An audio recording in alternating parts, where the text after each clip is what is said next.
demandé l'aumône. Il lui a dit, s'il te plaît, je veux de l'aumône. Et puis Pierre lui dit, l'autre là, je n'ai pas. Mais il y a autre chose que j'ai. Et la chose là que j'ai, je te la donne. Amen.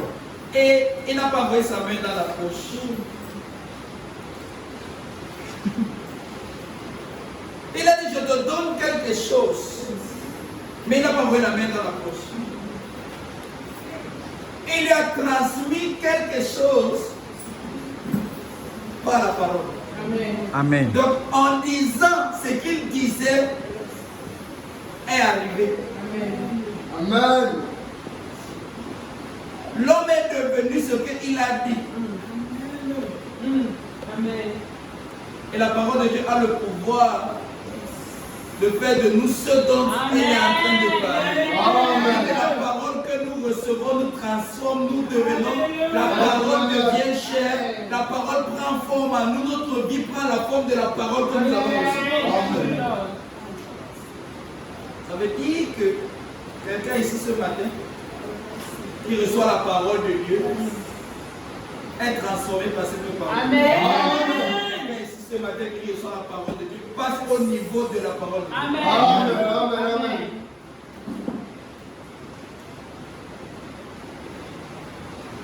Amen. Amen. Est-ce que quelqu'un veut recevoir la parole de Dieu ce matin? Ok, 2 Corinthiens chapitre 5. Dans ce texte de l'apôtre Paul, où nous avons beaucoup d'informations sur l'évangile, sur le chrétien et sur le ministère, nous allons puiser des trésors que Dieu nous a réservés en Christ. Et une chose particulière sur laquelle on va s'attarder ce matin, c'est sur le verset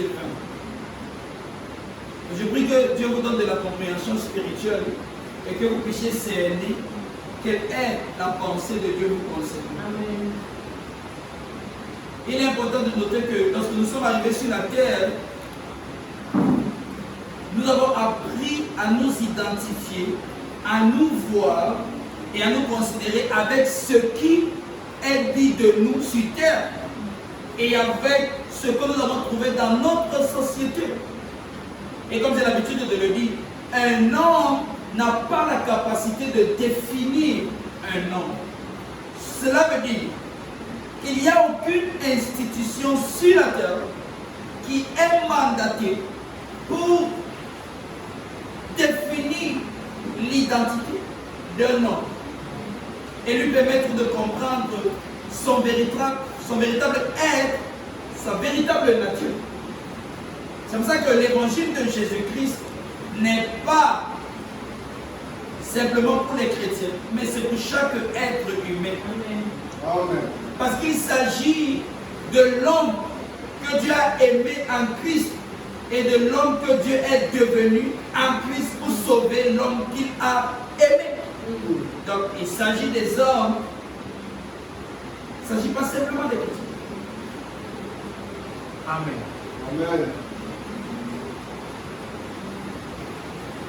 L'apôtre Paul, qui a reçu la révélation de la part du Seigneur, nous concernant et qui nous a adressé cette lettre,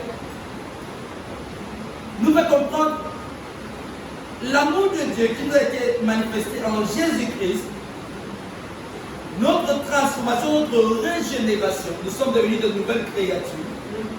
Ceci est l'œuvre de Dieu, pas l'œuvre d'un homme. Et il ne nous a pas simplement sauvés, il ne nous a pas simplement transformés, il ne nous a pas simplement régénérés. Il est allé au-delà.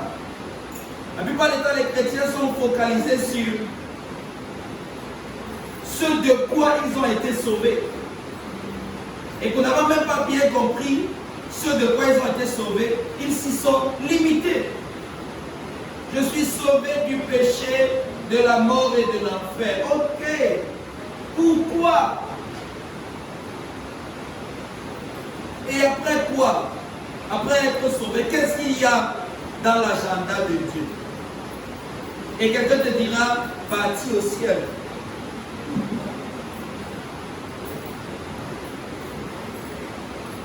Parti au ciel.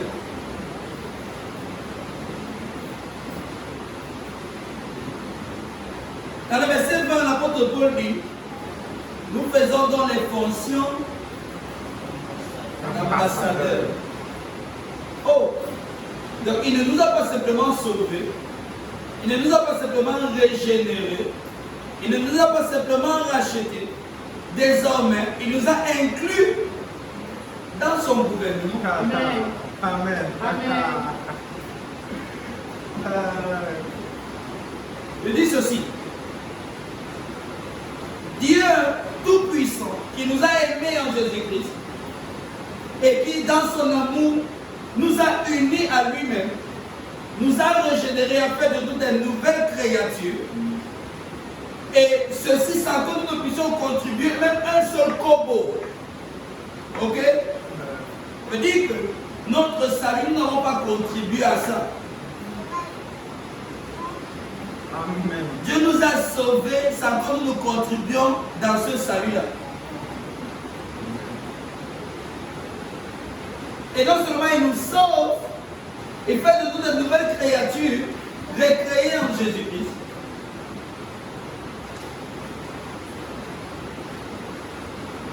Il nous confie la parole de la réconciliation. Il nous confie le ministère de la réconciliation. Et maintenant, il nous nomme dans son gouvernement comme les ambassadeurs. Amen.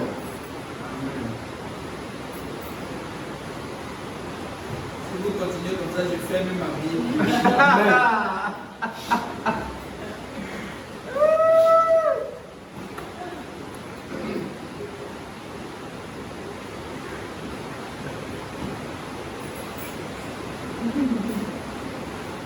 La terre et tout ce qu'elle renferme appartient à l'Éternel. Amen. Il est le propriétaire de tout ce qui existe. Il est le créateur. Il est celui par qui toute chose existe et à qui toute chose subsiste et consiste. Amen. Il est le véritable gérant de la terre. Le diable n'est pas au contrôle, comme c'est dans la tête de beaucoup de personnes. Que c'est le diable qui manipule le monde, c'est le diable qui contrôle le monde, c'est le diable qui est en train de tout manigancer. Je vais vous dire, les plans de Dieu sont plus grands que les plans de quel que soit l'être humain qui a. Donc peu importe ce que les hommes sont en train de planifier pour notre terre, Jésus-Christ est Seigneur, il reste Seigneur. Amen. Et tant qu'il est Seigneur, les plans de Dieu s'accompliront. Mais ce que vous devez savoir, c'est que dans les plans de Dieu, dans le gouvernement de Dieu, il a invité des hommes à faire partie de son gouvernement, parmi lesquels nous. Amen. Donc Dieu gère avec nous. Amen. Thank you, Lord. Dieu nous a nommés dans son gouvernement en tant que des ambassadeurs. Amen. Non. Non. Et quoi l'a dit que Plao c'est les meilleurs fanats dans la Kwashkaba, la Tuna Marosa. Dans le gouvernement de Dieu, quand Dieu s'assoit dans son règne et qu'il va appeler une assemblée générale pour dire que comment ça se passe sur la terre, il appelle ses fils. Amen. Glory. Thank you, Lord. Dans la gestion des biens de Dieu, Dieu appelle ses fils, il dit, mes fils, travaillons ensemble. Amen. Dans la gestion de la terre, Dieu appelle ses fils, il dit, comment est-ce qu'on va faire ci, comment est-ce qu'on va faire ci. Mais on a les fils de Dieu qui sont sur la terre et qui font comme si ils étaient les plus malheureux, ils étaient les derniers. Si on peut seulement avoir le pain pour manger et de l'eau pour boire, ça nous suffit. Après tout, nous ne sommes pas de ce monde. Bientôt le Seigneur va venir nous chercher et puis nous allons partir au ciel. Tu vas l'île.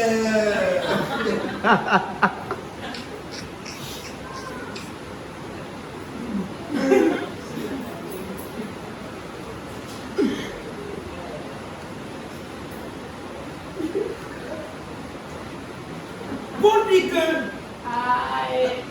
lui c'est comme fait, nous faisons les fonctions d'ambassadeur. Ça diminue. Nous ne faisons pas que les fonctions, nous sommes. Amen. Amen. We are, nous sommes des ambassadeurs. Amen. Ambassadeurs de Christ. Amen. Thank you, Lord.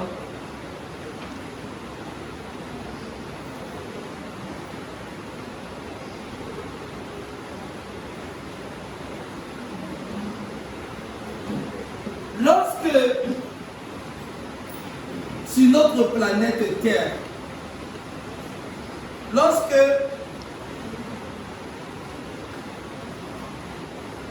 la plus grande puissance mondiale délègue quelqu'un dans un autre pays comme un ambassadeur, dans ce pays-là, il occupe la fonction la plus élevée de son pays. Amen. Ça veut dire que dans le pays-là, de tous les citoyens de ce pays, il est leur président. Il occupe la fonction la plus élevée de son pays dans un autre pays. Amen. Si Paul dit que nous sommes des ambassadeurs pour Christ, nous avons de par Dieu, dans sa grâce, la fonction la plus élevée du ciel. Abba Father. Vous avez dit que on a changé l'église. Ça, c'est pas changé. Amen.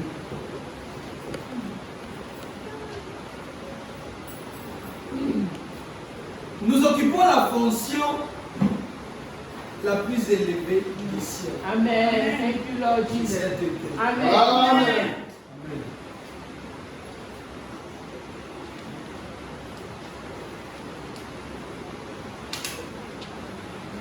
Dieu a envoyé ses fils en ambassade sur terre et les fils sur terre qui disent que non, nous on veut rentrer au pays. Amen, Lord. Et Dieu revient bientôt rentrer au pays. Mais moi je vous envoie à l'ambassade. Les coups Kobada.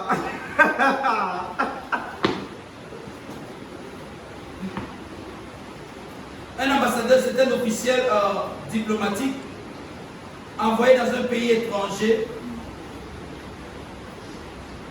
pour servir comme le représentant officiel de son pays. Yeah. Donc, il y a une représentation officielle de Dieu sur terre. Amen. Amen. Thank you, Lord. Amen. Il y a Amen. il y a une représentation officielle. Amen. Ce n'est pas les trucs de back-back. Ce n'est pas les trucs de faisons seulement pour faire. Ce n'est pas les trucs que Dieu fait pour cacher. Officiellement, Dieu dit ma Amen. représentation sur la Thank you, terre. Lord Jesus. Amen. Amen. Amen. Thank you, Lord. Glory. Les gens n'aiment pas la parole de Dieu. Comment va-t-il vous passer? Officiellement, Dieu dit j'ai une représentation. Et lorsque vous voulez négocier quoi que ce soit avec un autre pays, le dossier passe par la bourse. Yeah. Tout le temps.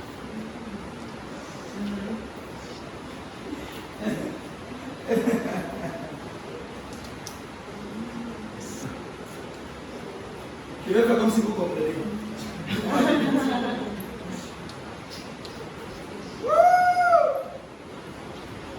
Si nous sommes des ambassadeurs, si Dieu nous appelle ses ambassadeurs sur la terre, dit que on a deux domaines. Le premier domaine que je ne veux pas appeler le ciel, mais Christ, le mot que Paul utilise. Nous sommes des ambassadeurs de Christ, pas du ciel, c'est pas ce qu'il a dit. Amen. Il place bien ces mots. Nous sommes les ambassadeurs de Christ. Et nous sommes sur une terre en ambassade, sur la terre de Christ. Si nous sommes des ambassadeurs, le fait que nous soyons appelés ambassadeurs a des implications. Premièrement, notre identité. Yeah. Amen. Amen. Un ambassadeur au Cameroun n'est pas camerounais. Un ambassadeur de Christ au Cameroun n'est pas camerounais.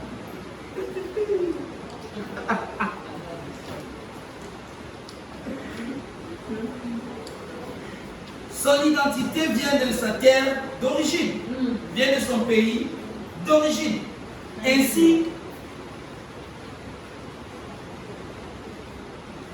comment il se voit, comment il se considère, comment il considère les autres, comment il considère le succès, comment il considère la prospérité, comment il considère l'échec, comment il considère le gain, comment il considère la paix, ce qu'il appelle l'accomplissement dans la vie ou ce qu'il appelle succès. Pour lui, n'a pas de référence dans le pays où il est en ambassade. Yeah. Amen. Ce qu'on appelle succès pour lui, ce qu'on appelle échec pour lui, ce qu'on appelle grandeur, ce qu'on appelle prospérité, ce qu'on appelle accomplissement, tout ce qu'on peut nommer, qui est souvent l'aspiration des hommes, ou ce qu'on appelle perte, ce qu'on appelle échec, n'a pas ses références dans le monde, dans ce monde-ci. Amen. Donc parfois tu te considères, tu te mesures avec d'autres personnes, tu te mesures avec, tu te dis, oh non je suis en train d'échouer, oh non je suis en train de réussir, oh non je suis grand, oh non je suis petit, tu as perdu ton identité. Yeah. Yeah. Parce qu'un ambassadeur des États-Unis qui arrive au Cameroun, qui commence à se mesurer avec un commissaire, qui commence à se mesurer avec un ministre camerounais pour savoir s'il est plus grand, pour savoir s'il est petit, il est perdu. C'est vrai. Donc si tu as encore des complexes à te mesurer avec certaines personnes que tu regardes à la télé, avec les personnes que tu vois passer autour de toi, avec les personnes qui brandirent une certaine sorte de succès ou une certaine sorte d'accomplissement dans la vie, tu te dis, oh non, Seigneur, quand, Seigneur, ma part va venir quand, tu as perdu ta carte d'identité. Et laisse-moi te dire, si ta carte d'identité, on n'a pas mis le drapeau camerounais, si ta carte d'identité, le nom du Père, ce n'est pas ce que tu connais. Le nom du Père, c'est Abba Father. Le nom de la mère s'appelle Église. Et à côté de ton nom, on a mis Christ. Et si tu n'as pas la carte d'identité là, il faut venir me voir.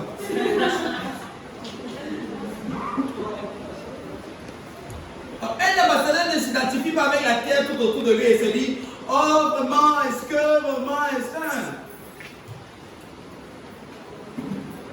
Son succès ou son échec est défini depuis sa terre d'origine. Yeah. Et que non, je n'ai pas bien vendu aujourd'hui, ça n'a pas donné. Tu te mesures avec les mauvaises personnes et tu as les mauvaises références. Oh oh. Oh non, pasteur, j'ai échoué les examens, vraiment, je suis triste. J'ai échoué, je suis triste, papa, je ne sais pas. Le Seigneur, où le Seigneur, où il est là où on était depuis.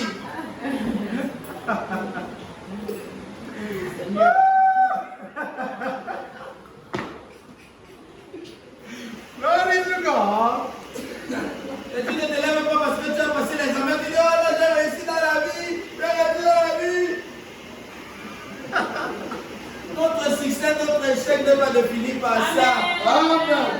Gloire à Dieu si tu as passé ton examen, mais nous sommes ici en ambassade.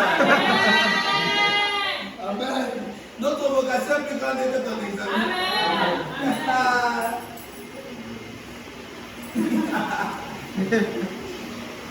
C'est pas tout. Puisque voyons, quelle est la différence entre un ambassadeur qui a le lycée, qui a eu le préparatoire ou le bac, et celui qui n'est pas en ambassade? Les deux ont passé. En quoi est-ce que le bac est le succès pour l'ambassadeur dans sa fonction?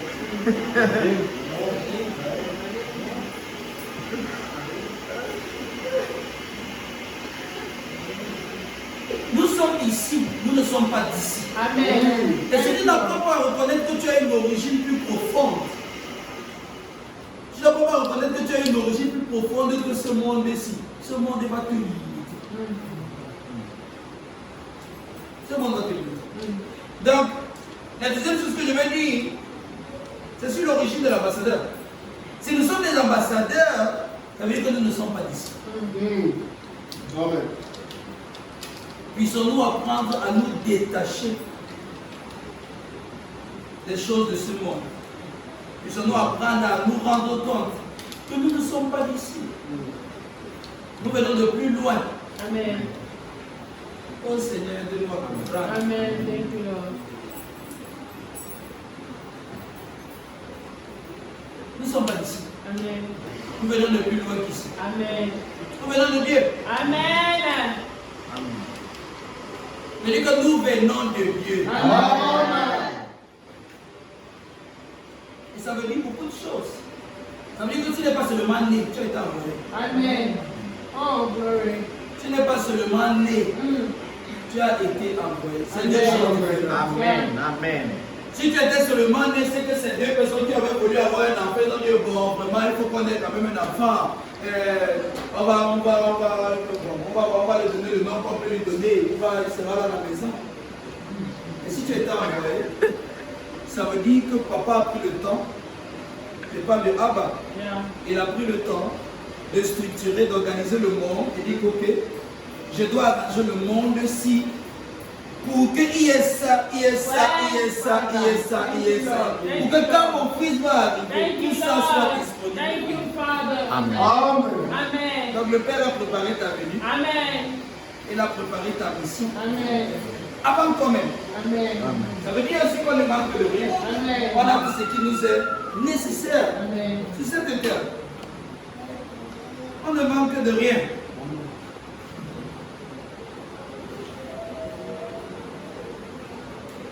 L'un des moyens les plus faciles de nous détacher des choses qui nous retiennent souvent. L'apôtre Paul dit dans Hébreux 12, verset 2, partie verset 1, puisque nous sommes entourés d'une grande multitude de témoins, courons avec persévérance dans la carrière qui est devant nous, regardant Jésus-Christ, l'auteur de ce matin.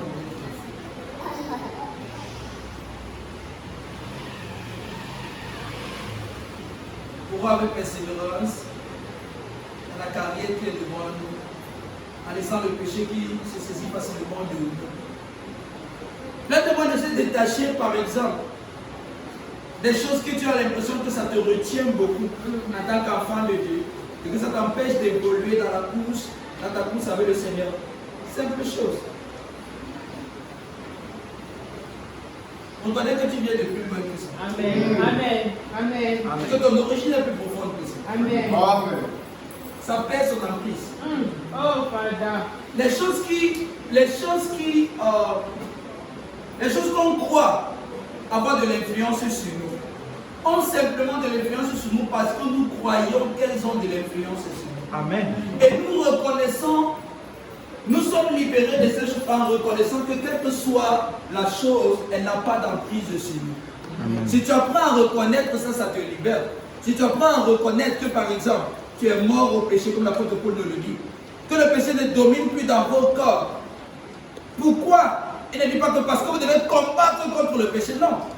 Ce n'est pas un combat. On n'a aucun combat à faire. L'apôtre Paul dit tout simplement parce que vous êtes mort au péché. Donc. Et après il dit, reconnaissez-vous donc comme mort au péché et vivant à la justice. Amen. Donc parfois tu te bats encore parce que tu te dis que tu es vivant au péché, que le péché a de l'emprise sur toi. Mais à partir du moment où tu crois simplement que tu es séparé de cette chose, que tu es détaché de cette chose, elle perd son pouvoir, elle perd son emprise sur toi. Si vous me comprenez. Yes. S'il y a un domaine dans lequel tu as une difficulté, une attitude dans laquelle tu te bats pour te détacher, ou comme l'apôtre Paul dit, le péché qui se saisit facilement de nous.